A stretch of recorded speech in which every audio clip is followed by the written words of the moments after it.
क्रांतिकारक म्हटले की आपल्याला काही मोजकेच नावे डोळ्यासमोर येतात, पण क्रांती दिनाच्या पार्श्वभूमीवर आपण जाणून घेऊया काही स्वातंत्र्यासाठी लढलेले असे क्रांतीवीर ज्यांची नावे आपण विसरलो आहोत किंवा फार कमी जणांना त्यांची नावे माहीत आहेत. यात कोणी अगदी वयाने लहान, ज्येष्ठ तर कोणी महिला देखील आहेत ज्यांनी या मातृभूमीसाठी बलिदान दिले आहे. त्यातील पहिले अनंत लक्ष्मण कान्हेरे, अवघ्या 18 वर्षाचे तरुण असलेले, जे भारतात इतिहास घडवून गेले. अनंत लक्ष्मण कान्हेरे यांचा जन्म रत्नागिरी जिल्ह्यात तर शिक्षण औरंगाबाद म्हणजे आजचे छत्रपती संभाजीनगर येथे झाले. पुढे नाशिकच्या क्रांतिकारी वातावरणाशी त्यांचा संबंध आला. 1909 मध्ये नाशिकचे ब्रिटिश कलेक्टर आर्थर जॅक्सन यांच्यावर क्रांतिकारी कारवाई करण्याचा निर्णय घेण्यात आला. 21 डिसेंबर 1909 रोजी नाशिकच्या विजयानंद थिएटरमध्ये जॅक्सन यांच्या निरोप समारंभाच्या वेळी श्री अनंत कान्हेरे यांनी त्यांच्यावर गोळीबार केला आणि त्यात जॅक्सन हे मृत पावले. कान्हेरे यांना अटक झाली. त्यांच्यासोबत कृष्णाजी गोपाळ कर्वे आणि विनायक नारायण देशपांडे यांच्यावरही खटला चालवण्यात आला. 19 एप्रिल 1910 रोजी ठाणे येथे या तिघांना फाशी देण्यात आली. पीर अली खान पुस्तक विकणारा माणूस पण ब्रिटिशांविरुद्ध गुप्त क्रांतीचा कार्यकर्ता. 1857 चा उठाव म्हटलं की अनेक मोठी नावं आठवतात, पण पटण्यातील पीर अली खान यांची कथा तुलनेने कमी परिचित आहे. ते व्यवसायाने पुस्तक विक्रेते होते, पण पुस्तकांच्या माध्यमातून विचार पोहोचवणाऱ्या या व्यक्तीने 1857 उठावात गुप्तपणे महत्वाची भूमिका बजावली. जुलै 1857 मध्ये पटना परिसरातील उठावाच्या संघटनात्मक प्रयत्नांमध्ये ते सहभागी झाले.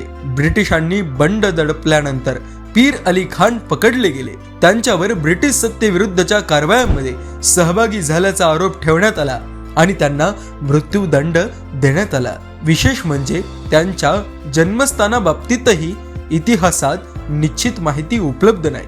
ज्यांनी स्वातंत्र्यासाठी जीव दिला त्यांच्या आयुष्याची अनेक पानं आज इतिहासात धुसर आहेत. तिसऱ्या वीरांगना अवंतीबाई लोधी. 1857 मध्ये 4000 सैनिकांचं नेतृत्व करणारी राणी म्हणजेच वीरांगना अवंतीबाई लोधी. 1857 उठावात झाशीच्या राणी लक्ष्मीबाईंचं नाव सर्वश्रुत आहे, पण मध्य भारतात ब्रिटिशांविरुद्ध शस्त्र उचलणारी आणखी एक राणी होती. तिचं नाव होतं रामगडची अवंतीबाई लोधी. पतीच्या निधनानंतर आणि ब्रिटिशांच्या डॉक्ट्रिन ऑफ लॅप्स धोरणाच्या पार्श्वभूमीवर त्यांनी ब्रिटिश सत्तेला विरोध केला. 1857 उठाव सुरू झाला तेव्हा त्यांनी स्वतःची सेना उभी केली. सरकारी नोंदीनुसार त्यांच्या सैन्यात सुमारे 4000 सैनिक होते. मंडला परिसरातील खेरीच्या लढाईत त्यांनी ब्रिटिश सैन्याचा पराभव केला, पण ब्रिटिशांनी पुन्हा मोठी मोहीम उघडली. रामगडवर हल्ला झाला. अवंतीबाईंचा संघर्ष पुढे देवहार गडपर्यंत पोहोचला. 1858 मध्ये पराभव निश्चित दिसू लागल्यावर त्यांनी आत्मबलिदान केलं. आजही त्यांचं नाव 1857 मधील महिला प्रतिकाराच्या महत्वाच्या अध्यायांपैकी एक म्हणून स्मरणात आहे. तिरोत सिंग. बंदुका कमी होत्या पण डोंगर त्यांच्या सोबत होते. म्हणजेच भारताच्या ईशान्य भागातील मेघालयातील खासी हिल्स मध्ये ब्रिटिशांविरुद्ध संघर्ष उभा करणारे नाव म्हणजेच तिरोत सिंग. ते खासी प्रदेशातील प्रमुख होते. ब्रिटिशांनी त्या भागातून रस्ता बांधण्याच्या प्रयत्नांद्वारे आपला प्रभाव वाढवण्यास सुरुवात केली. परिस्थिती बिघडली आणि अँग्लो खासी वार सुरू झाला. खासी योद्ध्यांकडे ब्रिटिशांसारखी आधुनिक शस्त्रास्त्र नव्हती. त्यांच्याकडे तलवारी, ढाली, धनुष्यबाण अशी पारंपरिक शस्त्र होती. म्हणून त्यांनी गनिमी युद्ध पद्धतीचा वापर केला. डोंगर, जंगल आणि गुहा हेच त्यांचे संरक्षण बनले. ब्रिटिशांनी त्यांचा शोध सुरू ठेवला. शेवटी तिरोत सिंग पकडले गेले आणि त्यांना ढाक्याला पाठवण्यात आलं. 17 जुलै हा दिवस आजही मेघालयात त्यांचा स्मृतिदिन म्हणून पाळला जातो. म्हणजे स्वातंत्र्याची लढाई फक्त दिल्ली, मुंबई किंवा पुण्यात नव्हती, तर ती भारताच्या डोंगरांमध्येही पेटली होती. बिरसा मुंडा, ज्यांनी स्वातंत्र्याला जमीन, जंगल आणि सन्मान यांच्याशी जोडले. झारखंडच्या आदिवासी समाजातून उभा राहिलेलं एक तरुण नेतृत्व म्हणजेच बिरसा मुंडा. ब्रिटिश राजवटीसोबतच आदिवासी समाजाच्या जमीन, जंगल आणि सामाजिक अधिकारांवर होत असलेल्या हस्तक्षेपाला त्यांनी विरोध केला. त्यांनी आपल्या समाजाला संघटित केलं. 1894 मध्ये त्यांनी ब्रिटिश प्रशासनाकडे आदिवासींच्या तक्रारी मांडण्यासाठी नेतृत्व केलं आणि त्यांना अटक झाली. पुढे त्यांनी आदिवासी समाजात जागृती निर्माण केली.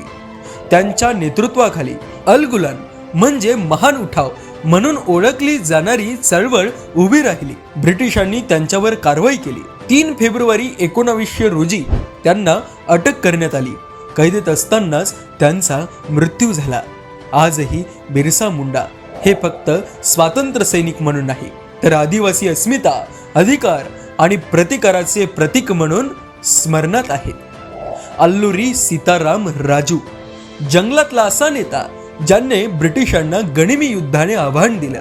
आंध्र प्रदेशातील आदिवासी भागात ब्रिटिशांच्या वन कायद्यांमुळे स्थानिक लोकांच्या पारंपरिक जीवन पद्धतीवर मोठा परिणाम झाला. याच पार्श्वभूमीवर पुढे आले ते अल्लुरी सीताराम राजू.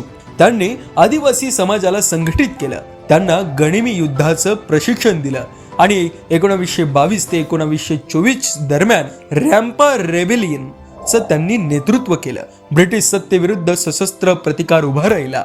स्थानिक लोक त्यांना मनायाम विरड्डो जंगलाचा वीर म्हणून संबोधत असत. ब्रिटिशांनी त्यांचा शोध सुरू केला. शेवटी 1924 मध्ये त्यांना पकडण्यात आलं आणि त्यांना हौतात्म्य मिळालं. त्यांच्या संघर्षामागे केवळ ब्रिटिशांविरोधातील राजकीय विरोध नव्हता, तर आदिवासींच्या जंगलातील पारंपरिक हक्कांचं संरक्षण आणि पर्यावरणाचं संरक्षण हाही महत्वाचा मुद्दा होता. कोमाराम भीम तेलंगणाच्या आदिवासी भागात ब्रिटिश नव्हे तर निजामाच्या राजवटी विरुद्ध आदिवासी हक्कांसाठी उभं राहिलेलं नाव म्हणजेच कोमाराम भीम. लहानपणीच त्यांच्या वडिलांचा मृत्यू वन विभागाशी संबंधित हिंसक घटनेत झाला. पुढे त्यांच्या कुटुंबाच्या जमिनीवरही अतिक्रमण झालं. आसाममध्ये काम करताना त्यांनी कामगारांच्या संघर्षाचा अनुभव घेतला. परतल्यानंतर त्यांनी आदिवासी समाजाला संघटित करण्यास सुरुवात केली. निजामाच्या प्रशासनाकडून जंगल, जमीन आणि विविध करांच्या माध्यमातून होत असलेल्या शोषणाविरुद्ध त्यांनी आवाज उठवला. त्यांच्या आंदोलनाशी जोडले गेलेले 3 शब्द म्हणजे जल, जंगल आणि जमीन.